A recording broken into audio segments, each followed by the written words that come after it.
on Mount Hood, it only takes one slip. Bam, they were at us.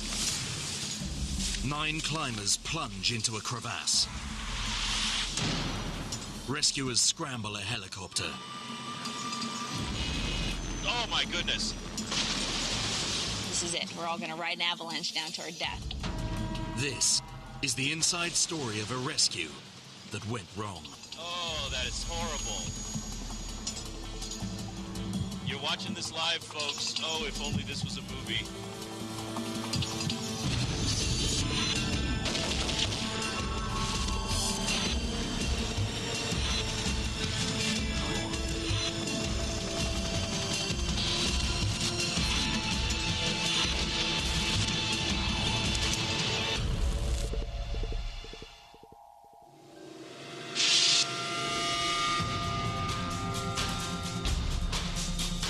United States, Oregon, the Cascade Mountain Range, Mount Hood. A group of firefighters and their friends from Portland set out on a climb to the summit.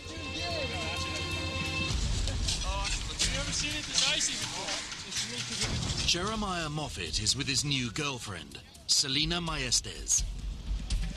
She has never attempted anything like this before. Jeremiah and I just started dating.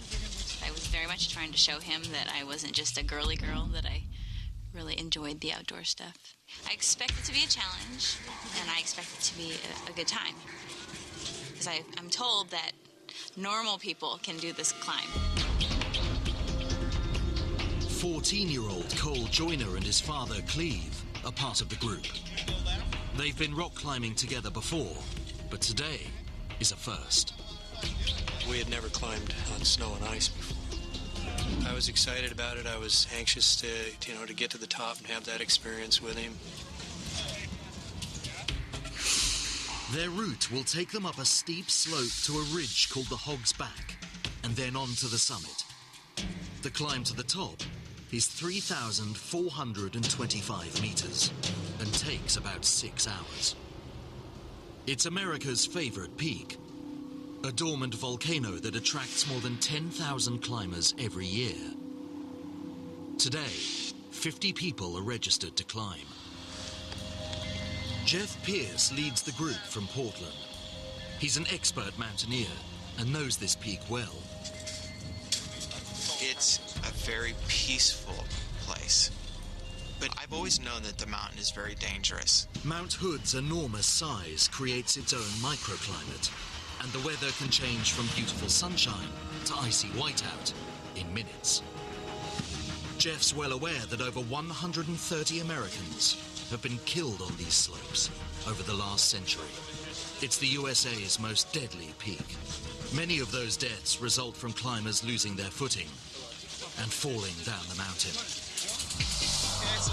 Before moving on, Jeff decides that everyone should practice a standard safety drill, a technique called the self-arrest. Everybody got it? Using an axe as an anchor, a climber can stop themselves sliding should they fall. You want to stick the ice axe in the snow, bring your body over the top, and then pull it to your chest. We practice by sliding down on our backs, digging in the sharp part of the ice axe into the ice, and just hanging on, basically, for dear life. I was showing off a little bit because I wanted to show them that I could hang with the boys. Jeff makes sure they can all react instantly if they fall. As a further precaution, they attach steel teeth called crampons to their boots to make secure footholds in the ice. Yeah. Jeff's plan is to get to the summit and back before the sun starts to melt the ice.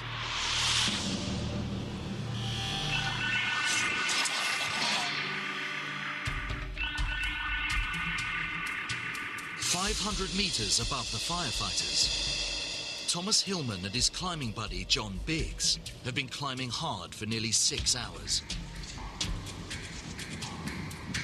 The friends are members of a group of climbing enthusiasts called the High Pointers.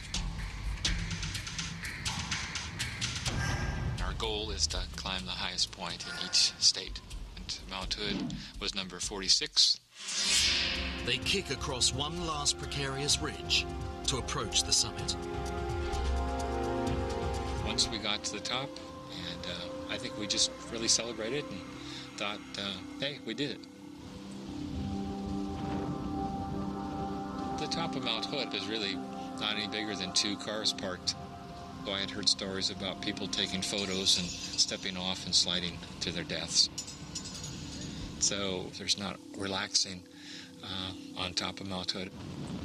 15 minutes later, Hillman and Biggs watch another party of 4 climbers make the summit. We congratulated them and took photos of each other. In fact, that was John's idea. He was always the social one, making friends and buddies wherever he went. Hillman is anxious to begin the descent before his muscles start to stiffen. He leads Biggs over the edge, picking his steps carefully. Most climbing accidents happen on the way down. Descending is dangerous because you've used up all your energy and you can get sloppy. The men waste no time, aware their route will soon be crowded with climbers still on the way up. 400 meters below the summit, the firefighters approach the Hogsback Ridge. With a long drop opening up beneath them as they climb, Jeff decides it's time to rope themselves together for greater safety. If they slip and fall, it's 1,000 feet down the mountain. You need to give them some confidence to know that you just fall, your buddies then get to take care of you. But roping up is a double-edged sword. If the falling climber can't be stopped, the rope can pull the whole team off the slope. As an extra precaution, Jeff splits the group in 2, putting Cleve and Cole on different ropes. He also separates Selena and her boyfriend, Jeremiah. Put Chad, then Selena. I was thinking, well, I don't want to be separated from him, but when Jeff explained why... Could I go with Jeremiah instead? It's kind of a mountain tradition to put family members on opposite ropes. If something bad happens on the road, If the whole family's on one rope and they fall, then you've just taken out an entire family. So it's more of a in case of death situation, which was a little scary to hear. The cheerfulness and the chuckles that we had going up had now come to an end. 300 meters above, the high pointers are making steady progress down from the summit, also roped together. They've reached a tricky passage between an outcrop of rocks called the Pearly Gates. It's steep, narrow, and difficult to get a good footing. It's still very icy, but it's starting to soften. John's moving through one of the steeper sections that required a lot of attentiveness. John Biggs struggles to make solid footholds. I heard a slipping noise. John yelled like, "Whoa." Took the ice axe and dug in, and I waited. If Biggs can't stop himself, Hillman's axe is all that can save them from falling hundreds of meters. I'm putting 110% of my energy and focus on that ice axe.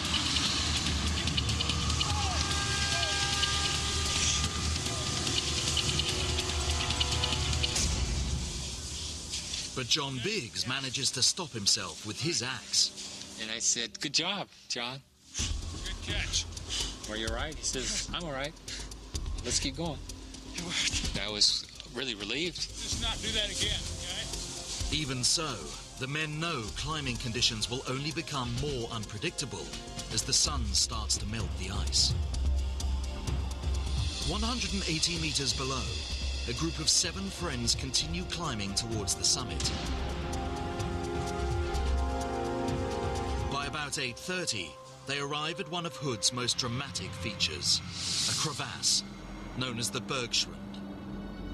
Less than 200 meters from the summit, this split in the mountainside is 30 meters wide, 3 meters across, and up to 12 meters deep.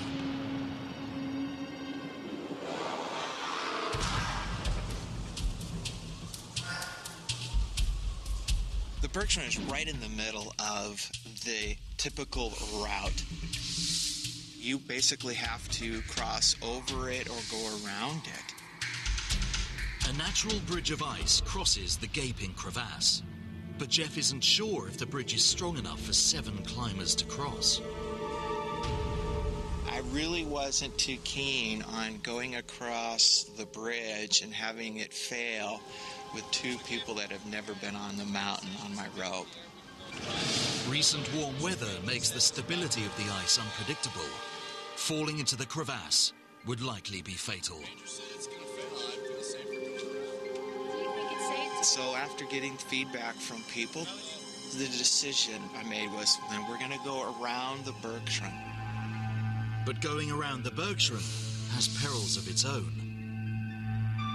Jeff realizes that taking this route will put them in a zone called the fall line. Anything dislodged from climbers higher up will hurtle directly towards them. He knows there are climbers ahead of his group. It's the most hazardous portion of the mountain, so it's somewhere I don't want to be for very long. Jeff's plan is to turn the corner of the crevasse and get back to the safety of the Hogsback Ridge as quickly as possible. Jeff took the lead, and we were all kind of like in a mule train following in that lead. Below the crevasse, Cleve and Selena's rope is led by Dennis Butler. Ahead of them on Jeff's rope is Cleve's 14-year-old son, Cole, and Jeremiah. But it's slow going. The ice is still unaffected by the morning sun and is rock hard. Our crampons are only going into the ice like a quarter, half inch. So if you were to try to run across the fall line, you trip, the Bergschrund's 15, 20 feet below you. A few hundred meters away, another climber happens to photograph the scene. It shows 3 climbers from Jeff's team turning the corner of the crevasse. Visible above them are Biggs and Hillman, and the 4 climbers they'd met earlier on the summit. For the first time, Jeff sees the climbers above. He realizes they need to get out of their fall line, and fast. So there's hazards below, there's hazards above, there's hazards underneath your feet. Jeff's fears are confirmed when small avalanches of ice head their way, dislodged by the climbers above. I'm watching the little ice pellets come down the mountain at us. And I'm thinking, what if they kick down a chunk of ice? The Hogsback Ridge is only 15 meters away, but every moment they linger in the fall line puts them in grave danger. Hillman and Biggs are still reeling from their narrow escape, and warily edge down towards the Hogsback, roped together. 15 meters further up, the 4 climbers from the summit are making their descent. Harry Slutter leads the group. He's a veteran high-altitude climber. Also on the rope is Chris Kern and Rick Reed, a novice. Bill Ward brings up the rear. Switch another man in. In the shadow of the pearly gates, Ward turns to face the mountain and loses his footing.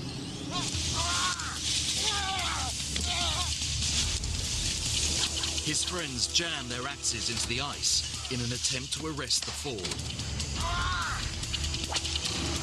But they are ripped from their positions as Ward accelerates past them.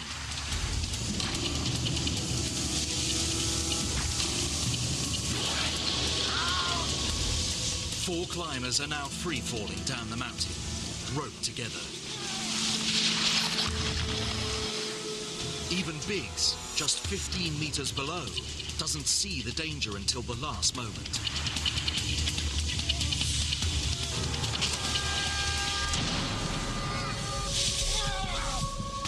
Hillman is horrified by what he sees happening to his friend. They have got caned like a billiard ball. where he got hit so hard that he was knocked off, back, and flipped over. As the men hurtle downhill, he sees their two ropes get snarled up. The two ropes now were intertwined. Hillman must act quickly, or he's next. He rams his axe into the snow for the second time today. I said, God, I need your help right now. I heard them go by. It was an incredible amount of power. I could feel my whole shoulder being taken out of the socket. 6 men are tumbling down Mount Hood. 150 meters below, Jeff Pierce hears a commotion. I instantly looked up, and I'm just watching the rope yanking them off the mountain. They're not self-arresting. They're coming all the way down. Jeff is roped to 14-year-old Cole Joyner and Jeremiah Moffett. When Jeremiah sees the danger, he hunkers down on the ice, just as he'd been trained. Jeff sees they can all avoid being hit if they run towards the ridge. Move right! But his desperate command comes too late. With Jeremiah anchored to the ice, the rope stops their escape. It happened so fast. Bam, they were at us. Felt the jolt, and I'm watching my axe chisel through the ice. Cleve Joyner sees his 14-year-old son Cole getting caught up in the human avalanche. Nobody was going to stop this. Cole got literally plucked out of the ground. The rope just pulled him, down he went. Then there was a thud. So I started counting thuds because I want to know how many bodies are going in the crevasse. I'm counting 1, 2, 3. I counted 7. And then I went into, oh my God, I've just killed my son. In fact, 9 bodies have fallen into the crevasse. Cleve pulls out his cell phone to call 911. He notices a text message. Cole had been playing with my phone, and there was a message on it that said, I love you, Dad. Yeah, first thing I saw when I turned on the cell phone.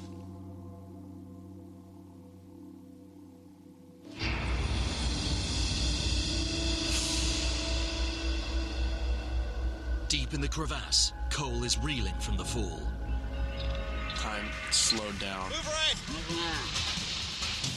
The thought crossed my mind that, this could be it. The next thing I knew, I was at the bottom. I was really scared because I could hear people screaming down below, screaming for help. I was thinking this thing was going to collapse in on us. At Cole's feet lies a crumpled figure. This is John Biggs, one of the 2 high pointers. He was face down in the snow, just kind of moaning out in pain. And I asked him a silly question, are you okay? And he kind of shook his head no.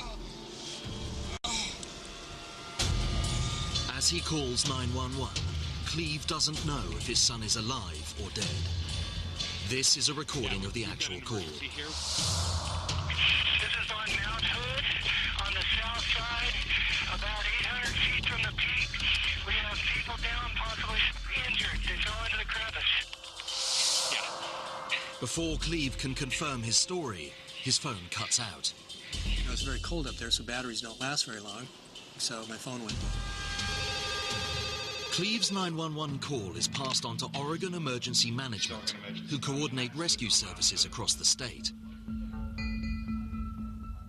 They alert Portland Mountain Rescue, based 80 kilometers from Mount Hood, in downtown Portland. My first thought is, this is going to be a big mission. But until you arrive on scene, you really don't know what to expect, and therefore it's urgent to get on scene as fast as possible. Mount Hood is a 90-minute drive from Portland, and Steve's team then face a climb to the accident site. they could take 3 hours to reach the victims. They need a helicopter. The closest helicopter rescue team to Mount Hood is the Air Force Reserve at Portland Airport, 80 kilometers away. They've handled dozens of mountain rescues.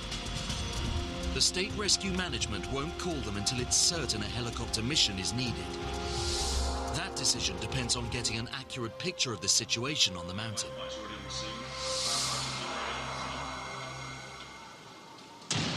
No one knows for sure how many people have fallen into the Bergschrund or how many are injured. But 8 meters down in the crevasse, Jeff Pierce has had a lucky escape. I'm like, wow, nothing's broke. The first person Jeff sees is his fellow firefighter, Jeremiah Moffat. And he's not in good shape. This is my buddy. I brought him up on this mountain, and now he's injured. He must put his personal feelings aside. Jeremiah! I knew that I needed to go to work. Jeremiah! I needed to, in a sense, take off my climbing helmet and put my fire helmet on. We hurt anywhere? Jeff is a fully trained paramedic. And his mission is to identify those most in need of help. A process called triage. I had injured people that needed to be triaged, essentially find out who's dead, who's most seriously injured, and who we're going to save. Okay. He checks Jeremiah for fractures. Do you hurt anywhere? Any sign of confusion indicates a possible head injury. He said that he hurt, his chest hurt, his back hurt, and he kept asking the same question. How's Selena? How's Selena? And I would say, Selena's fine, she didn't fall. And 2 seconds later, how's Selena? So I knew that he had some sort of concussion. Despite Jeremiah's head injury, Jeff decides he is not in any immediate danger.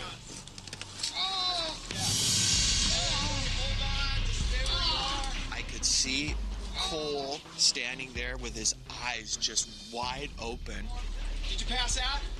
Okay, just hold on. One of the climbers is motionless. It's John Biggs. Hello, talk to me. Hey, talk to me. Jeff checks the climber's neck for a pulse. The person has no pulse. And I realize, this person's neck does not feel like the normal person's neck. Okay. Biggs' pupils do not react when exposed to light. This person's dead. There's nothing I can do for this person. He was gone. I hope he realized that, he wasn't alone and there were people there with him. Jeff can see 4 climbers on the ice ledge, but he can hear more cries from somewhere below. He directs Cole to keep watch on Jeremiah, while he heads deeper into the crevasse. About 3 meters below the shelf, Jeff finds a knot of injured climbers crammed into a narrow gap. There's several other people in there pancaked together. And they're moaning and groaning and crying out for help. Are you okay? The man on top of the heap is Thomas Hillman. Where you hurt? I was so cold. My back hurt. My head hurt. I was disoriented. Because as much as I willed my body, it was like I was in molasses. I couldn't move. To get to the men beneath, Jeff must somehow move Hillman out of the way. And he must act quickly.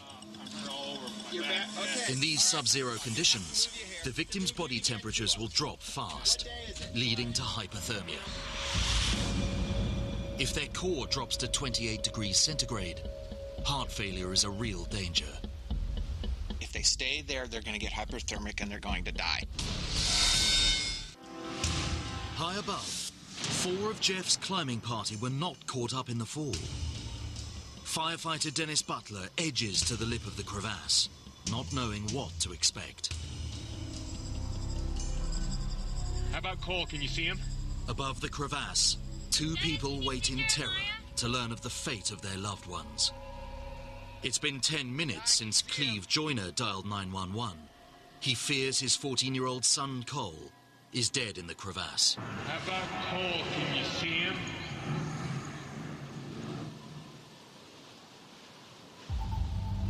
Yeah, he looks okay.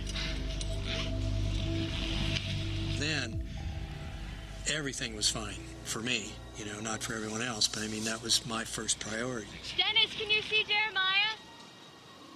Selena Maestes is desperate to know if her boyfriend has survived.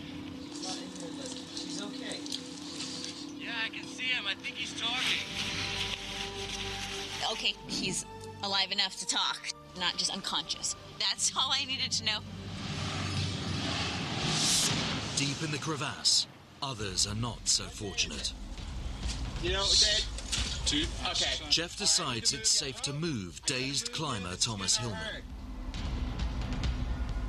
Dennis! I need a haul line. I'll get on it. The plan is to make a haul system to lift the injured men out of the crevasse. Using a series of pulleys, Dennis and his team can reduce the effort it takes to move the bodies. It's a technique the firefighters have practiced countless times. Got it. As the team hauls him to the surface, Selena remembers her deal with Jeff at the start of the climb. As an expert ambulance paramedic, she would take charge of any medical emergency on the mountain. Whatever comes out of the hole, I would be taken care of. She never dreamt she'd have to come through on the promise. I got together all my emotions, just kind of put them aside and kind of flipped into paramedic drive. Do you feel any changes? Any hot or cold, okay? My buddy Biggs. I don't know. I was just so relieved to be under the crevasse. The sun felt so good to have warmth. It's gonna hurt like hell, but I gotta pull you out. Jeff can see the next man, the sixth he's found, is also seriously hurt. His biggest complaint was his hips. You know, I touch his hips a little bit and it causes him some pain. And I'm like, I'm sorry, but I have to move you to get to the next person. And it's going to hurt. I'm sorry. The man has a fractured pelvis, his shoulder, leg, and wrist broken. With every movement, his bones grind together. He was just screaming so loudly, it just sounded awful. I was wondering, what am I going to be able to do for this guy up here with no paramedic toys available to me? Chris, where does it hurt? In the bottom of the crevasse, Jeff sees one last body in the snow. Are they breathing? Do they have a pulse? What are their eyes doing? The seventh man has no vital signs. I checked him, and then I was checking him again because I just wanted to make sure. Talk to me. You there? He's obviously dead. The man is 48-year-old Rick Reed. Today was his first climbing trip. When Jeff moves Reed's body, he can't believe what he sees. Hello, hey. I had to dig out the fourth person. He's buried in the snow and rock. And he's, blue. Bill Ward, the first man to fall, has suffocated beneath the other climbers. 3 men are dead. 3 are badly hurt. 1 more is walking wounded. Just 2 of the 9 who fell are uninjured. Across the south face of Mount Hood, word of the tragedy spreads. Climbers make their way to the Bergschrund to help. Among them is Steve Boyer, an ER doctor. I was on the mountain just by coincidence, climbing alone. The climber descending said, "You're about to walk into a disaster zone." I am an ER doctor. He arrives at the scene within 20 minutes of the accident. I just set right to work and began assessing people who were injured. He's careful to look beyond the obvious damage like broken bones. Where's it hurt, Chris? Right here. The multiple injuries typical of a climbing fall are notoriously difficult to diagnose. The fall started on about a 45-degree icy slope.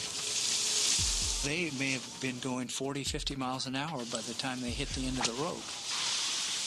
Fractures are one concern, but internal injuries become of even greater concern. High-velocity impacts can rupture internal blood vessels. This can lead to a loss of blood pressure and circulatory shock. Shock is insufficient blood flow. Your blood pressure falls, and you can't deliver blood and oxygen to the tissues that are needing it. The result can be a complete collapse of the circulatory system.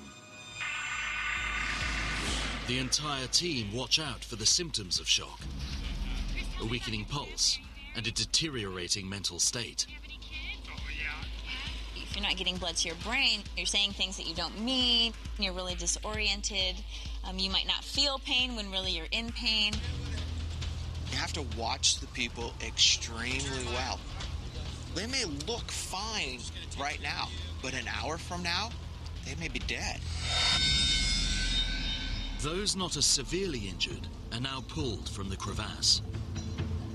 Harry Slutter, the leader of the first group to fall, decides to try and hike down the mountain to safety. I got him. Jeremiah is next out. Hey guys, Cole follows Jeremiah to the surface. where's my dad? He was the last one to come out of the crevasse alive, and it was a real proud moment for me. Dad! Dad! Walked over to my dad and gave him a big hug. I actually looked at my dad and I said, "Get me off this damn mountain now." So glad to see you. I love you, Dad. All 6 survivors are out of the crevasse, but they're 7 kilometers above the nearest road. With 3 severely injured, the climbers and their rescuers are still a long way from getting off the mountain. Selena sees Chris Kern's condition is getting worse. Chris started to not want to talk anymore. He was starting to fall asleep, and that made me very nervous. Selena can do no more for her patient without equipment. You okay, Chris? Then, she hears approaching helicopters. Oh, helicopters, are those for me? Chris said, "Oh, are the helicopters, are they here? Is that for me? Is that for me?" But she quickly realizes this is no rescue mission. They're being buzzed by news choppers. This is the actual footage they shoot. News of the accident is already on local television. The K2 coverage team, he is on Mount Hood with more details for us. Paul?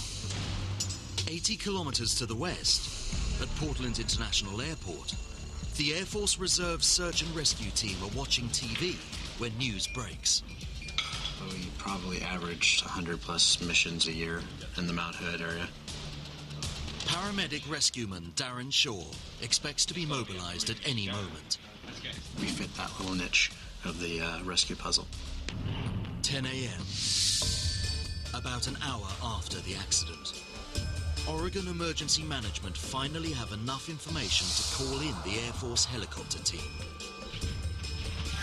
It's not clear to Darren Shaw and his crewmates how many casualties are on the mountain. We took a lot of extra gear. The philosophy is better to have it and not need it than need it and not have it. On the mountain, Selena cannot understand why it's taking so long for a helicopter to rescue them. She feels they've been abandoned. Get these men off the mountain now. I kept calling 911 and telling them, we need a helicopter. These people are injured badly. We can't sit here.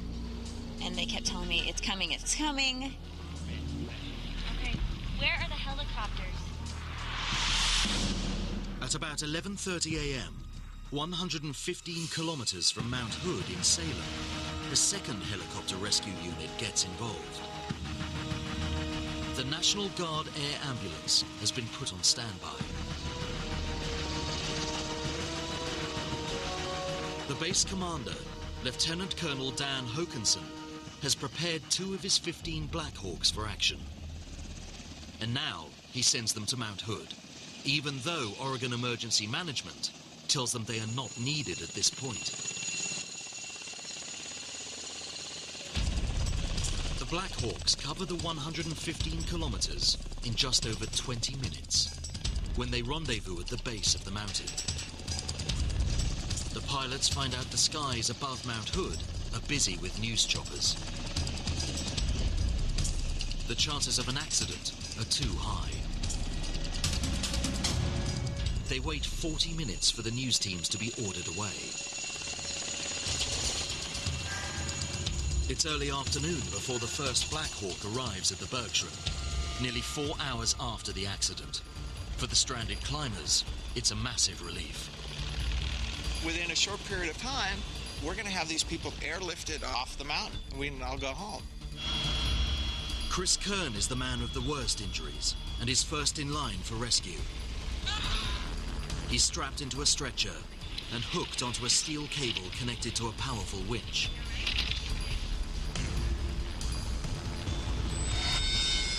Steve Boyer, an ER doctor, has flown several helicopter rescue missions. He's aware that hovering at this altitude is risky. The thin air means the engine has to work harder to maintain lift. With his intimate knowledge of the mountain, Boyer knows there's another surprise for a pilot flying above the Hog's Back. It is sort of a microclimate in terms of the wind. The unique configuration of cliffs around the Hog's Back can radically alter the direction of the wind.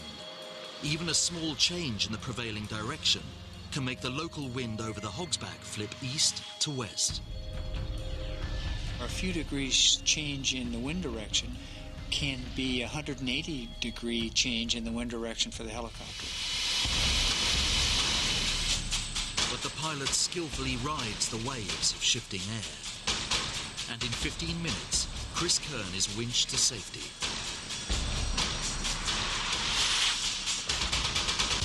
The helicopter leaves the mountain with the first casualty on board. Meanwhile, the local mountain rescue team are on their way up Mount Hood on foot. Just 180 meters below the crevasse, leader Steve Rollins finds Harry Slutter collapsed in the snow. He was sitting down, completely alone. He looked bad. He looked very pale. My first impression was, this person needs help.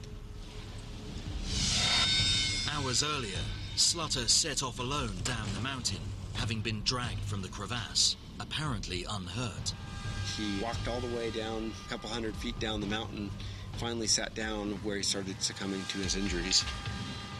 The delay is a common feature of climbing accidents. During the fall, his body released a massive surge of the stress hormone adrenaline, a powerful stimulant. The effect of the adrenaline is that, number one, it diminishes his pain, so he's not experiencing pain that he might otherwise notice. He didn't realize how injured he was. As the mountain rescue team work to stabilize Slutter, a second Black Hawk arrives. This time, Tom Hillman, suffering from a suspected ruptured spleen, is strapped into the rescue stretcher and airlifted to hospital. You know where things stand right now. Two we have seen arrive at Legacy Emmanuel Hospital, a 40-year-old man, a 45-year-old man. Both are said to be in serious condition. Helicopters from the National Guard have airlifted the two most seriously injured men off the mountain. At last, the crisis appears to be under control. But now, more than 4 hours after the accident, Selena sees her boyfriend's condition deteriorating. Selena whispered, I think Jeremiah's lung is collapsing. He was having a really hard time breathing. If he has a collapsed lung, it wouldn't take very long for him to die. Jeff calls for another urgent airlift. His desperate message is passed on to a third helicopter deployed by the Air Force Reserve. Flight paramedic Darren Shaw is keen to get into action. It's nice to be able to flex your muscles, exercise your skills. But he knows this rescue will be risky. The Air Force Reserve use Pave Hawk helicopters. They have the same engine as the Black Hawks used by the Army, but weigh 2,000 kilos more. We wouldn't typically go up and do a rescue at that altitude with the power limitations that we have in a helicopter. They'd planned to drop off the rescue crew far below the crevasse so they could climb up to the casualties. But now, believing Jeremiah's life is in danger, the crew agree they should head straight to the crevasse and lift him directly on board.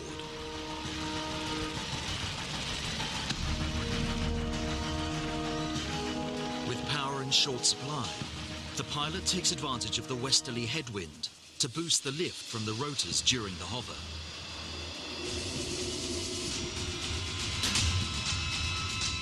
We drop one of our guys off. We lower our cable down, they hook in. Jeremiah is seconds away from rescue. I just said, well, you know, I'll see you at the hospital, gave him a kiss. Happy that her boyfriend is going to be okay, Selena starts to walk down the mountain. We start bringing that cable in. Everything looked great, just by the numbers. News cameras cover the rescue live. The 5-ton helicopter pitches violently. Just 12 meters above the people it's come to help. You don't have a whole lot of wiggle room there if anything goes wrong. The crew know they're in serious trouble. I'm thinking we're going down. I'm hoping that we don't bring our patient with us because he's on a cable. Darren and his crewmates know there's an emergency cable release. As the pilot fights to steer the pitching chopper away from the crowd, one man struggles across the cabin. He manages to punch the switch, freeing Jeremiah. The rotors hit.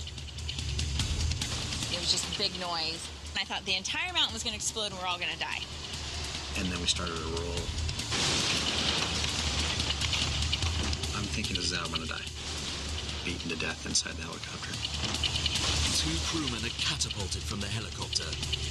Then, it rolls over one of them. Oh, fellas. Oh, my goodness. You're watching this live, folks. Oh, if only this was a movie. You've seen the helicopter. You saw the tail go into the mountain. After 7 complete turns, the helicopter comes to a stop, 300 meters below the Bergschrund.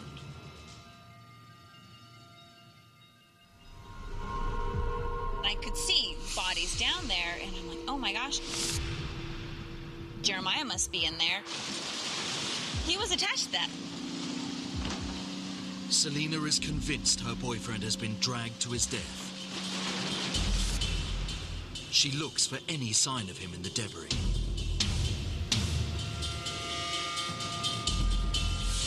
But Jeremiah is lying exactly where she left him just moments ago. It was a big relief. Jeremiah's head injury means he can recall only fragments of his ordeal. I remember it coming in, kind of hovering over the top. You know, I was cold, I was hurting. Oh man, am I going to be glad to get off this thing. And I saw the cable go limp. I was thinking, oh, where's that thing going? About a minute later, someone came over and said, yeah, the helicopter went down kind of hard. We're going to be here just a little bit longer. And it was like, oh, wow, I'm lucky. Climbers and rescue teams make their way to the smashed helicopter. Incredibly, none of the crew has been killed. Even the man crushed by the helicopter survives, the snow cushioning him from the full weight of the machine. All our air crew walked away. In a bad situation, that's probably the best we can hope for. Paramedic rescueman Darren Shaw quickly identifies a possible cause for the crash. I think one of the factors, it was a nose wind that turned into a tailwind. Steve Boyer, a doctor experienced in helicopter rescue, also thinks a flip in wind direction brought the chopper down. When it came in to do the initial drop, they had a headwind. A headwind would give the helicopter extra lift as it hovered. My guess is the wind had changed just a few degrees. The small shift in the prevailing wind is transformed into a 180-degree flip above the hog's back. Now they had a tailwind, and they dropped down into their own rotor wash. The unstable air in the rotor wash makes it impossible to generate lift. As soon as they descended 2 or 3 meters, then they lost their ability altogether to maintain lift. A crash was inevitable. More helicopters arrived to ferry Jeremiah and the battered helicopter crewmen off the mountain. With no more room in the choppers, the 6 able-bodied survivors hike down the mountain to safety, while mountain rescue teams start to haul the 3 dead men from the crevasse. About 3 hours later, Selena arrives at the hospital, looking for Jeremiah. But I really hadn't bawled until the minute I saw him. And I just started crying. I'm just very thankful that I'm here. I don't think too many people go through 2 near-death experiences within a couple hours. In the days after the accident, Jeremiah and Selena find the stress of their experience hard to deal with. And we'd only been dating less than 2 months. We both said it's either going to make or break our relationship.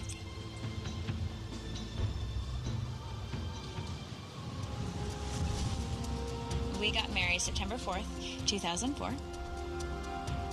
Jeremiah and I have a little baby boy named Sam. He's wonderful.